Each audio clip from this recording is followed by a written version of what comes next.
Capítulo 61. El día que la señora Bennet se separó de sus dos hijas menores, fue de gran bienaventuranza para todos sus sentimientos maternales. Puede suponerse con qué delicioso orgullo visitó después a la señora Bingley y habló de la señora Darcy.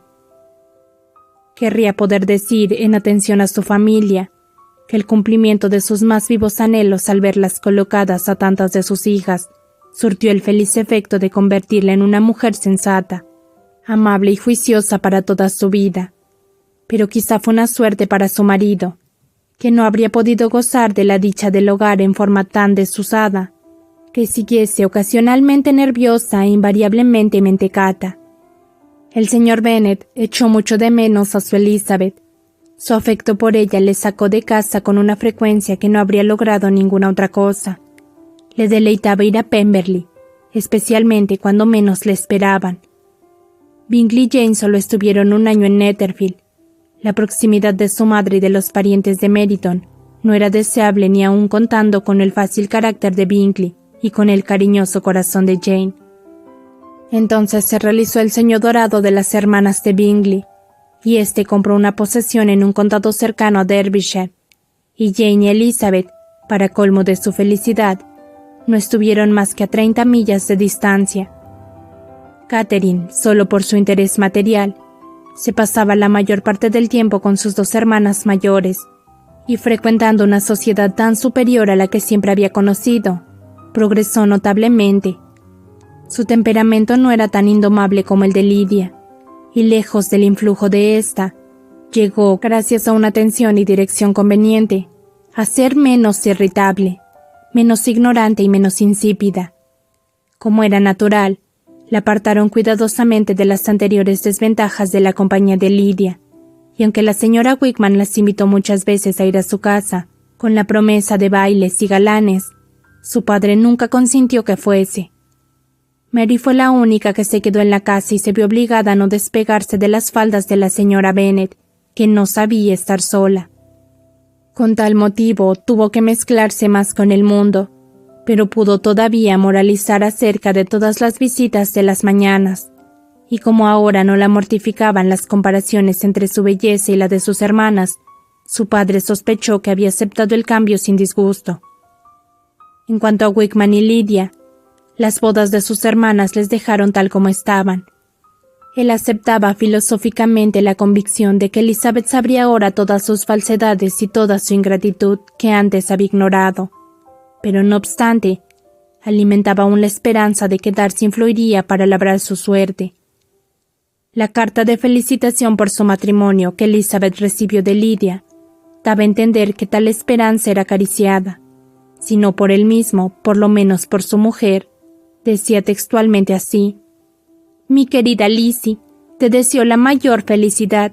Si quieres al señor Darcy la mitad de lo que yo quiero a mi adorado Wickham, serás muy dichosa.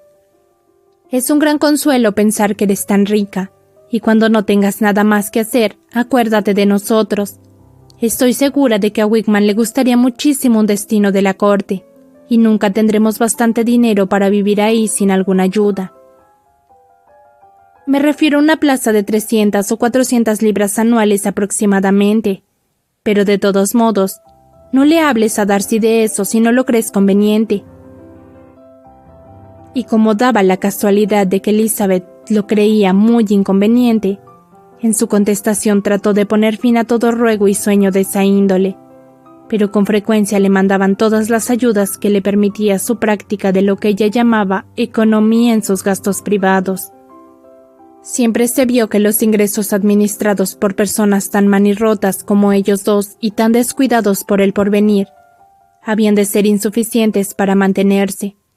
Cada vez que se mudaban, o Jane o ella recibían alguna súplica de auxilio para pagar sus cuentas.